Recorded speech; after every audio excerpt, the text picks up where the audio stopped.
சொல்லாமல்ல முழுவருவாதனை தனிப்பெரும் கருணையினாலும் அருளே வடிவமாக விளங்கக்கூடிய அத்தவாராகி என்று சொல்லக்கூடிய ரசவாராகி என்று சொல்லக்கூடிய 10 விதமான வாராகிக்கு அன்னைக்கு சிறப்பான மூலமந்திரம் ரகசிய மந்திரம் தியாகவேலி போதெல்லாம் நடைபெற்று அன்னைக்கு மகா பூரணாதி என்று சொல்லக்கூடிய மகாமங்கள பூரணாபுரியானது நடைபெறும்.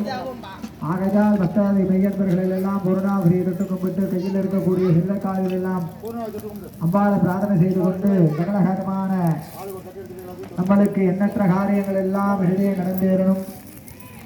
வந்திருக்கக்கூடிய பக்தர்களுக்கு ஒவ்வொரு பிரச்சனையாக சொல்லக்கூடிய பக்தர்களுக்கு எல்லாம் ஒவ்வொரு பிரச்சனை இருக்கும். அந்த பிரச்சனையை மனசார அம்பாளுடைய பாதத்திலே சரணாகதி என சொல்லக்கூடிய வண்ணத்திலே உங்களுடைய பாத காணிக்கையாக உங்களுடைய கோரிக்கையை எல்லாம் செலுத்தி அன்னையை மிக அமைதியாக இருந்து இந்த பூஜைகள் எல்லாம் கண்டுகளித்து பக்தர்கள் எல்லாம் ஒருமனதாக பூஜை செய்து அன்னைக்கு இப்பொழுது மகா பூரணாகுடி என சொல்லக்கூடிய மகா மங்கள பூரணாகுடியான நடைபெறுகிறது.